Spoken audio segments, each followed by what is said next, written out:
과 이렇게 인사하시겠습니다. 적극적으로 은혜 받읍시다. 인사해 보겠습니다. 소극적으로 은혜 받는 것이 아니라 어떻게 해서든 적극적으로 은혜 받는 우리 모두가 되었으면 좋겠습니다. 드디어 에스더 마지막 시간입니다. 에스더서를 살펴보면서 이 에스더만이 가지고 있는 독특한 점이 있었습니다. 전 성경을 통틀어 하나님이라고 하는 단어가 한 번도 나오지 않았습니다. 그러다 보니 사실 해석하기가 쉽지 않았습니다. 왜냐하면 하나님이 뭐라고 말하셨는지, 또는 하나님이 하신 일을 보고 그리고 하나님이 어떤 분인지를 알 수 있어야 하는데, 에스더는 하나님이라는 단어가 나오지 않고 하나님이 하신 말씀도, 하나님이 세운 선지자도 나오지 않기 때문에 해석하기가 쉽지 않습니다. 그러나 우리가 에스더를 계속해서 살펴보면서 하나님에 대한 언급은 단 한 번도 나오진 않지만, 하나님이 보이지 않는 속에서도 어떤 방식으로 자기 백성을 인도하고 계시는가, 어떤 방식으로 구원하시는가를 에스더 통해 보여주셨습니다. 어떻게 보면 오늘 우리의 상황과도 너무 비슷합니다. 우리도 하나님이 보이지 않는 것처럼 느껴질 때가 있죠. 마치 하나님이 안 계신 것처럼 느껴질 때가 있다는 거예요.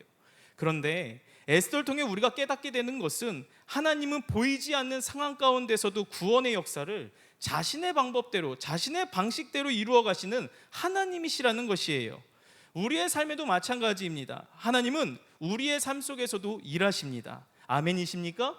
인정하든 인정하지 않든 우리의 삶에서요, 하나님을 제거하면 해석할 수가 없다라는 거예요. 모든 것이 엉켜버리죠. 그렇기 때문에 우리의 삶에 일하고 계시는 그 하나님을 우리는 매일같이 바라보고 그분을 의지하며 살아가야 된다는 것이에요. 저번 시간에 바사 제국에 살던 이 유대인들이 그동안 죽음의 위기 속에서 숨을 죽이고 살았던 모습을 우리는 보았습니다. 싸움은 치열했죠. 악은 결코 만만하지 않았습니다. 초기엔 악의 일방적인 게임처럼 보였습니다. 파죽지세.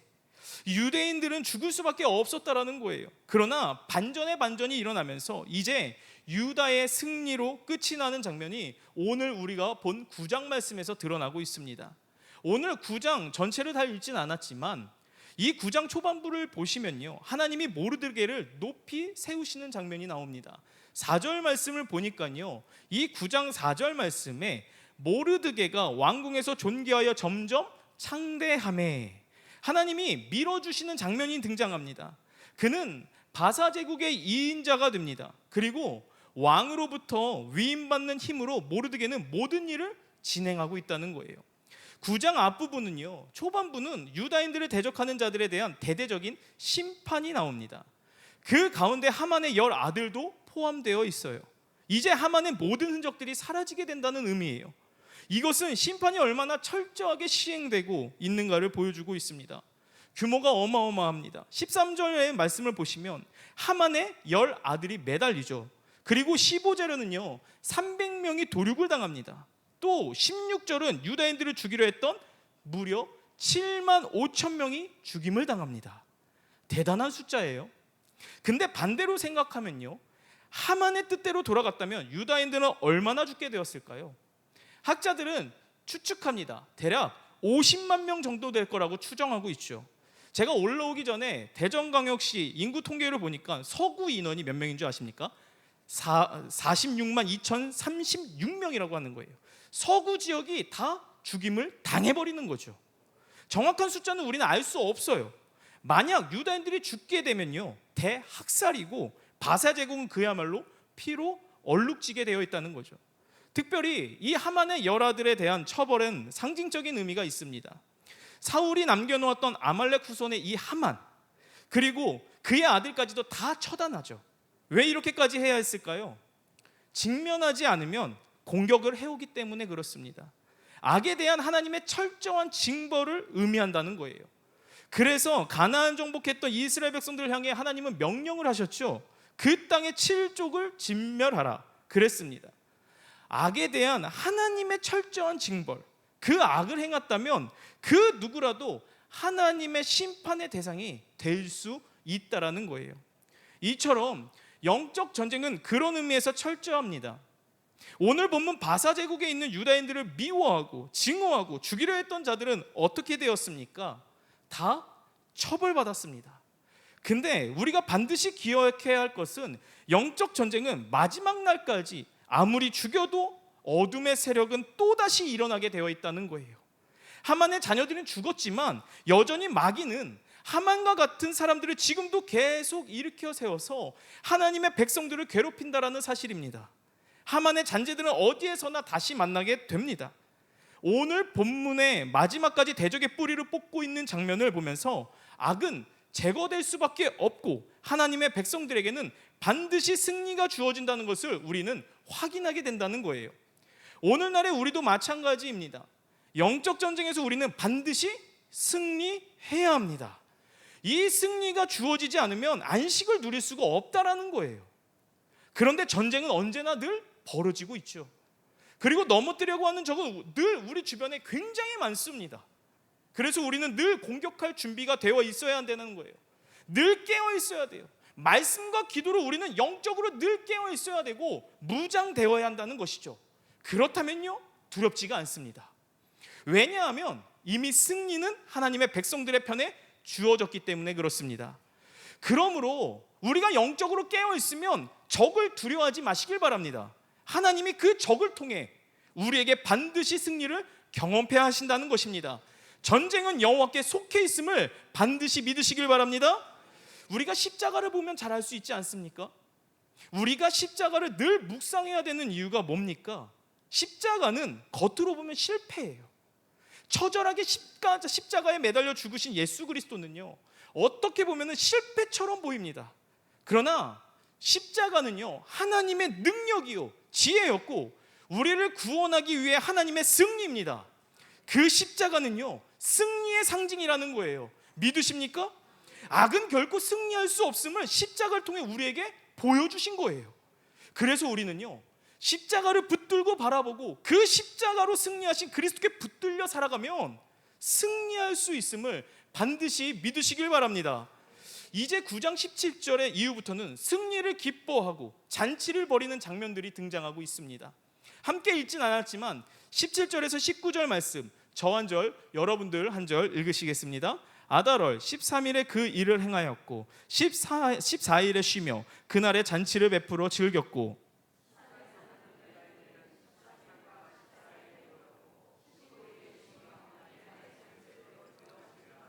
함께 읽으시겠습니다. 그러므로 시골의 유다인 곧 성이 없는 고을고을에 사는 자들이 아달월 14일을 명절로 삼아 잔치를 베풀고 즐기며 서로 예물을 주더라. 아멘. 여기 보니까요 계속 반복되는 단어가 나오고 있습니다. 잔치를 베풀어 즐겼고, 잔치를 베풀어 즐기더라, 잔치를 베풀고 즐기며, 이 표현이 반복되고 있어요. 반복된다는 것은 강조한다라는 거예요. 사실 에스더를 관통하는 키워드 중 하나가 이 잔치라는 컨셉입니다. 우리가 에스더서에서 나오는 잔치라는 키워드를 가지고 얻을 수 있는 메시지가 뭐냐 하니까 이 세상에는 두 종류의 잔치가 있다라는 거예요. 하나는 인간이 주도하는 인간의 잔치가 있고, 또 다른 하나는 하나님이 주도하는 하나님의 잔치가 있다라는 거예요. 인간이 주도하는 잔치의 특징이 뭐냐 하니까 겉으로는 굉장히 화려해 보입니다. 매력적이죠. 사람의 마음에 끌립니다. 그래서 에스더 1장 아하스로 왕이 주도했던 인간의 잔치가 굉장히 화려했던 것을 우리는 볼 수 있습니다. 오늘 보진 않았지만 1장 6절과 7절 말씀을 다시 한번 보실 텐데요. 6절은 제가, 7절은 여러분들이 읽으시겠습니다. 백색, 녹색, 청색 휘장을 자색 가는 배줄로 대리석 기둥 은고리에 메고 금과 은으로 만든 걸상을 화반석, 백석, 운모석, 흑석을 깐 땅에 진설하고.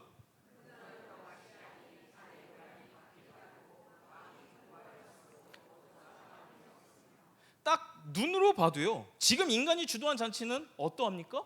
굉장히 화려하다는 것을 우리는 발견할 수 있습니다. 그런데 인간이 주도한 잔치는 뭐가 문제냐? 화려하게 시작한 인간의 잔치이지만 이 인간의 잔치엔 울분과 분노와 그리고 애잔이 마무리되고 쉬운 그런 특징을 갖고 있습니다. 1장 12절 말씀도 보시면요, 1장 12절은 제가 읽겠습니다. 그러나 왕후 와스디는 내시가 전하는 왕명을 따르기를 싫어하니 왕이 진노하여 마음속에 불 붙는 듯 하더라. 여러분, 아무리 산의 진미가 펼쳐지고 아무리 화려한 보석으로 잔치를 꾸미면 무슨 소용이 있겠습니까? 지금 왕의 마음속에는 울분과 분노로 차 있고 평안이 없습니다. 이게 인간이 배설한 잔치의 특징 중 하나라는 거예요. 근데 반대로 하나님께서 주도하신 잔치는 어떠한지 아십니까? 이러한 화려함이 전혀 없습니다. 단 그 내면에 기쁨과 평안이 넘치다는 거예요. 오늘 우리가 함께 읽은 본문 22절에서 나오고 있어요. 우리 22절 말씀 우리 함께 읽으시겠습니다. 이날에 유다인들이 대적에게서 벗어나서 평안함을 얻어 슬픔이 변하여 기쁨이 되고 애통이 변하여 길한 날이 되었으니 이 두 날을 지켜 잔치를 베풀고 즐기며 서로 예물을 주며 가난한 자를 구제하라 하매. 아멘.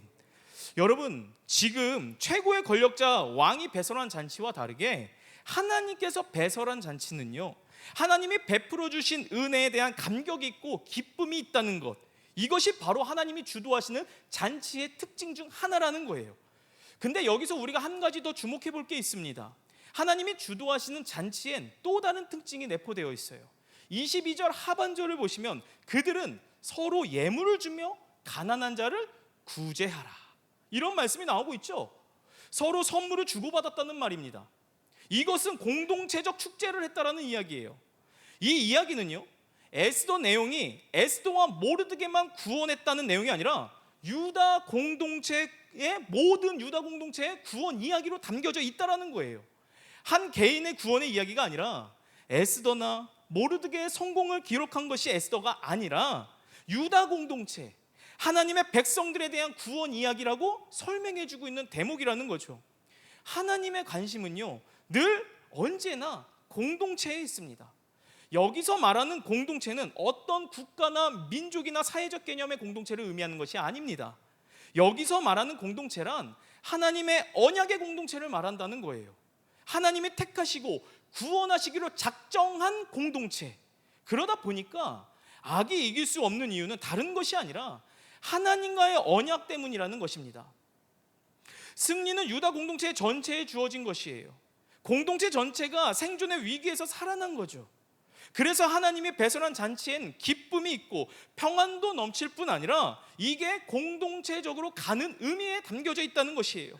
그런 면에서 신약교회는 어떠합니까? 신약교회도 역시 공동체적이었습니다. 그리고 교회는 언약 공동체로 이루어져 있었어요. 구원받은 공동체가 함께 기뻐했습니다. 사도행전에 나타난 이 초대교회를 보시면 알 수 있지 않습니까?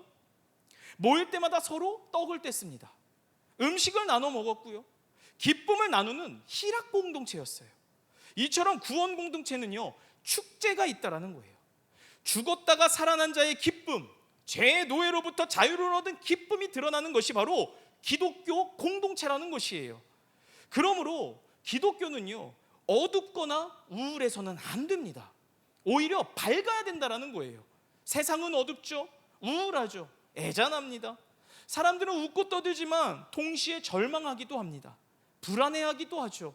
그러나 복음은 기쁨, 좋은 소식이라는 거예요. 누가복음 15장 말씀을 보면은요, 세 가지의 비유가 나오죠. 잃어버린 양을 찾는 이야기, 한 드라크마를 찾는 이야기, 그리고 집을 나갔던 탕자의 아들이 돌아온 이야기. 그 세 가지의 비유의 끝이 무엇인지 아십니까? 전부 다 기쁨이 넘치고 즐거움이 넘치는 잔치였다라는 거예요. 특별히 누가복음 15장, 이 탕자의 비유, 탕자가 돌아왔을 때를 생각해 보시길 바랍니다. 풍악을 울리며 춤을 추며 흥겨워하는 이 모습, 잃었던 자를 다시 찾는 기쁨에 표현한 잔치였다라는 거예요. 요한복음 2장의 가나의 혼인자친 사건 또한 마찬가지입니다. 물이 포도주가 되게 하신 이 사건, 무슨 의미가 또 담겨져 있냐면 기쁨의 복원을 의미합니다. 예수 그리스도가 계신 곳에는 기쁨이 넘치는 잔치집이 될 수밖에 없다라는 의미예요.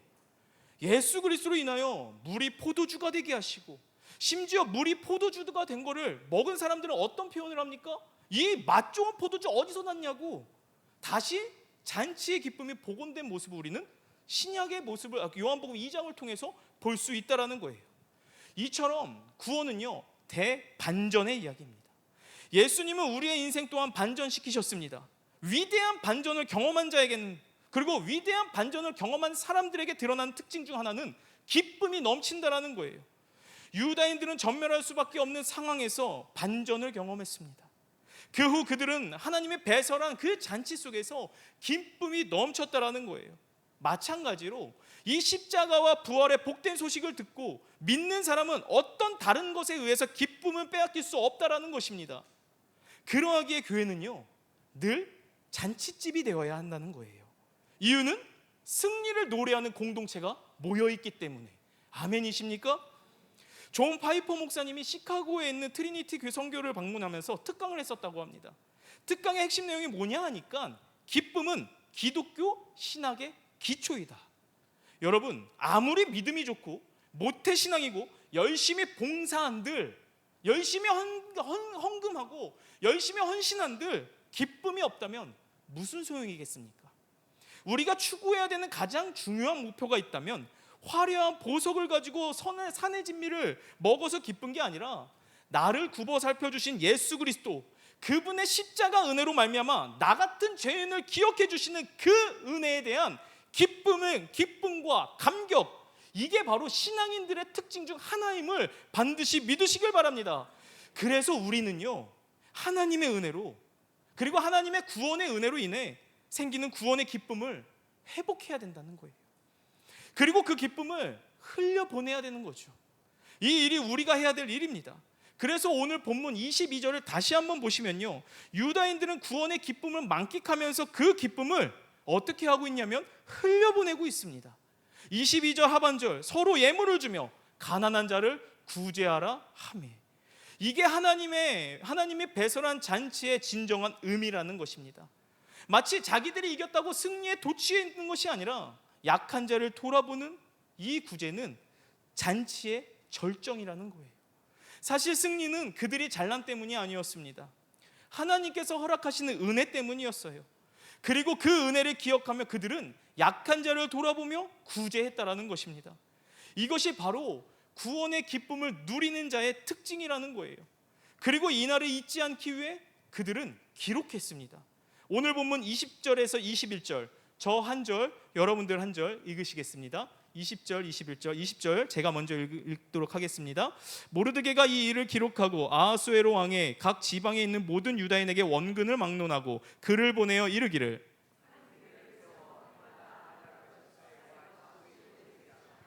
모르드게는요, 유다인에게 이 일을 기록하라고 명령했습니다. 왜냐하면 죽었다 살아난 일, 죽었다 살아난 날 어찌 잊을 수 있겠냐는 거예요. 모르드게는요, 절기를 만들었어요. 그날을 대대로 기억하게 했습니다. 그 절기가 무엇입니까? 부림절이라는 거예요. 부림은 제비 뽑기를 의미하는 히브리어 부르의 복수형입니다. 하만이 유다인들을 멸절하는 날을 정할 때 자신이 믿는 신에게 물으며 부르를 던졌다, 주사위를 던졌다. 그래서 그 날을 기억하기 위해 이렇게 이름을 지었습니다.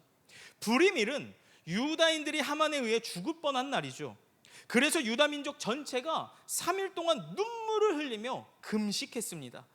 유다 민족은요, 눈물의 골짜기를 지나가야 했어요. 그러나 에스더는 죽으면 죽으리이다, 이 각오로 왕 앞으로 나아갔죠. 그래서 유다인들은 죽음의 위기에서 벗어날 수 있었습니다. 그러므로 유다인들은요, 그 날을 잊을 수 없었다라는 거예요. 하나님이 은혜를 베푸셔서 유다인들은 대적의 손에서 벗어났다. 그들에게 평안이 주어졌다. 슬픔이 변하여 기쁨이 되고 애통이 변하여 길한 날이 되었다. 사륙을 당할 뻔한 백성이 살아났다. 초상집에서 잔치집으로 바뀐 날, 대반전의 반전의 날이 바로 부림절이라고 불렀다라는 거예요. 그래서 22절을 다시 한번 보시면요, 이 날에 유다인들이 대적에게서 벗어나 평안함을 얻어 슬픔이 변하여 기쁨이 되고 애통이 변하여 무슨 날이 되었다라고 이야기합니까? 길한 날이 되었다. 그래서 이 부림절에는요, 울거나 슬픈 기색을 하는 게 금지되어 있습니다. 그러니까 부림절의 중요한 것은 무엇인지 아십니까? 기쁨이라는 거예요. 기쁨.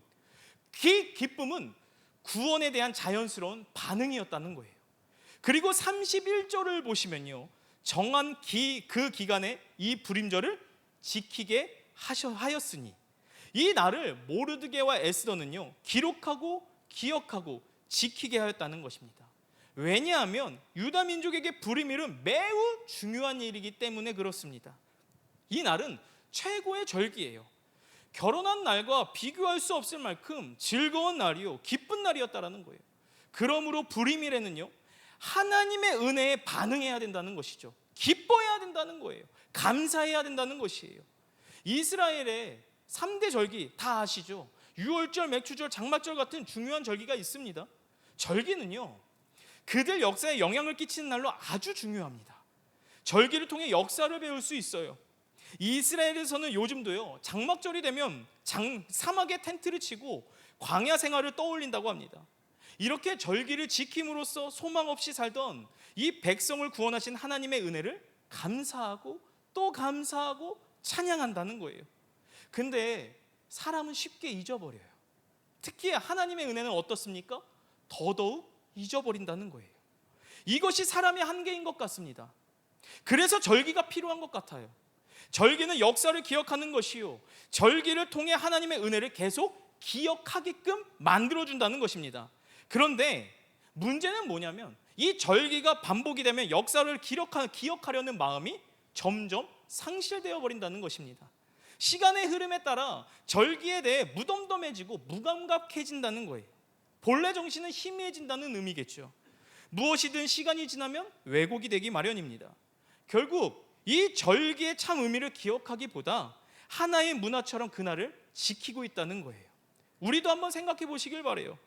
결혼기념일을 반복하다 보면 어떻게 됩니까? 한 20-30년 이상 살고 나면 대개 남편들은 결혼기념일도 시큰둥 한다고 합니다. 뭐 해야 되나? 그냥 넘어가면 어떻다고? 근데 있잖아요, 그냥 넘어가면 삶이 평탄하지 않기 때문에 무엇인가 해야 된다고 하더라고요. 제 이야기가 절대 아닙니다. 굉장히 힘들었습니다. 이처럼 익숙해지면 위험해집니다.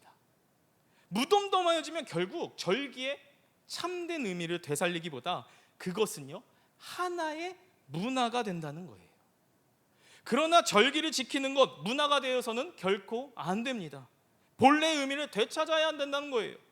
여러분, 이 절기라는 것은요, 이스라엘 백성들이 하나님의 백성을 계속해서 확인하는 작업이었어요. 나는 하나님의 백성이다. 나는 하나님이 구원하셨다. 하나님의 언약 백성이다.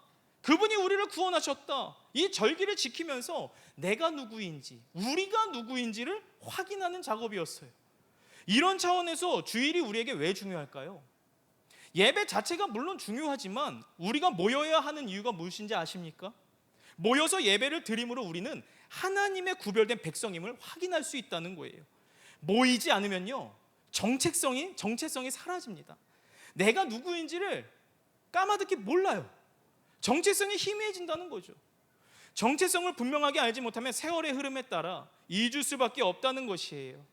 그래서 우리에게 주의를 지키는 것 굉장히 중요하다는 것이에요.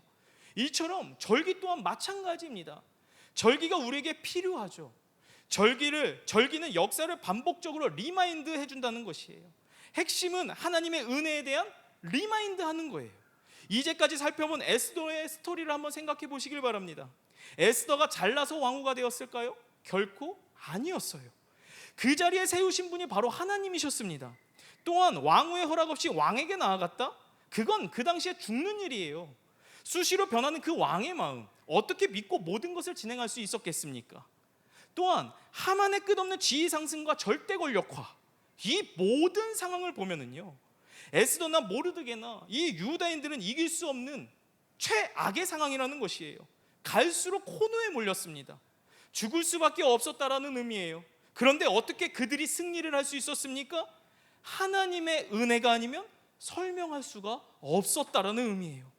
그렇기 때문에 우리는 절기를 지키면서 그 은혜를 회복하는 작업을 해야 된다는 것이에요. 그리고 다음 세대, 후 세대들에게 하나님의 역사심을 그대로 경험하게 해주는 것, 이게 바로 절기의 참된 의미라는 것이에요. 우리 내일 모레 무슨 절기를 보냅니까? 맥추감사절. 맥추감사절의 의미가 무엇입니까? 맥추감사절은 보리와 밀을 추수한 이후 하나님께 감사하는 의미를 가지고 있습니다. 우리나라에도 과거에 보릿고개가 있었습니다. 보리가 나오기 전까지 굉장히 힘들었고 견디기가 힘들었던 시기를 말하죠. 그러다가 보리를 추수하며 추수하고 나면 얼마나 기쁩니까? 그 기쁨으로 보리를 주신 하나님께 감사를 드린다라는 의미로 맥주 감사주의를 보내고 있어요.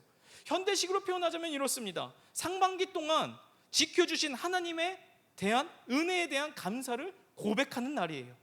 그러나 우리가 반드시 알아야 할 것이 무엇이냐면 절기의 주인공은 하나님이라는 거예요.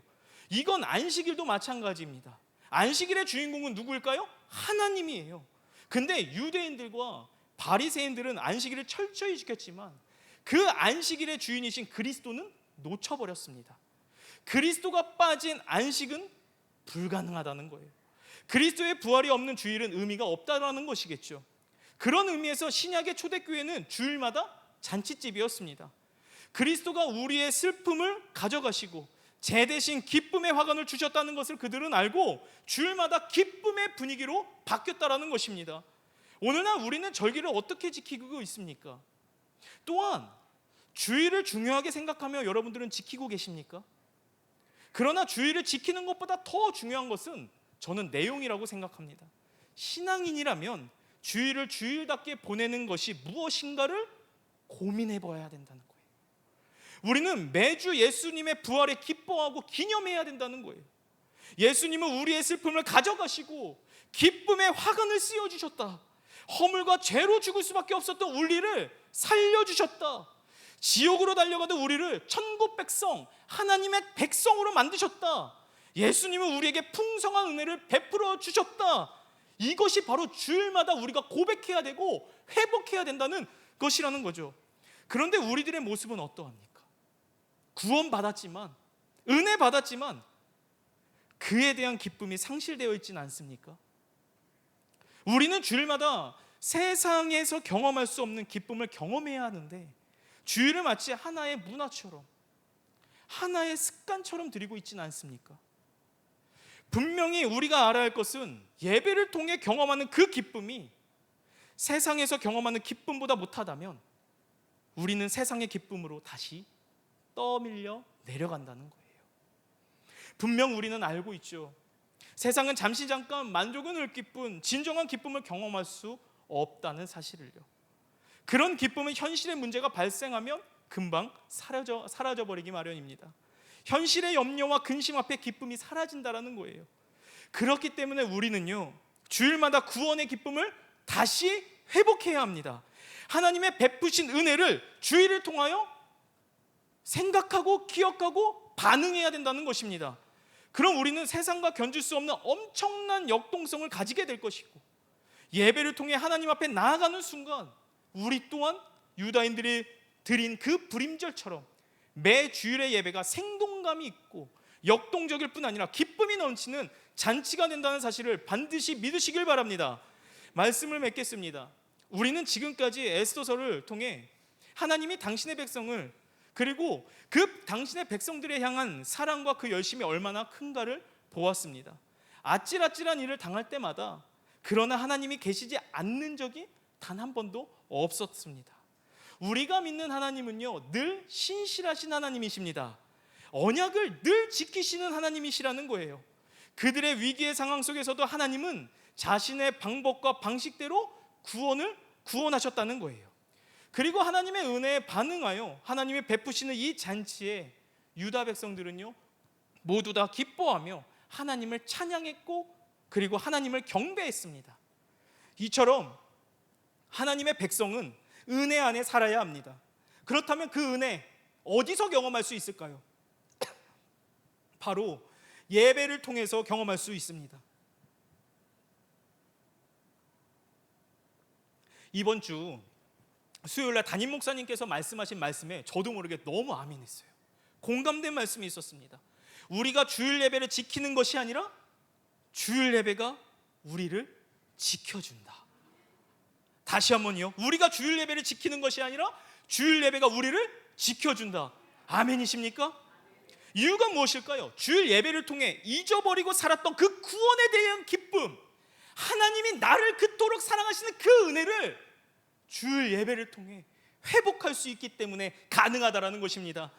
바라기는 우리가 드리는 모든 예배가 오늘 본문의 유다인들이 드리고 있는 불임절처럼 세상에서 경험할 수 없는 기쁨과 평안이 경험되어지고 승리의 노래가 울려 퍼지는 예배가 되기를 주님의 이름으로 축복드립니다.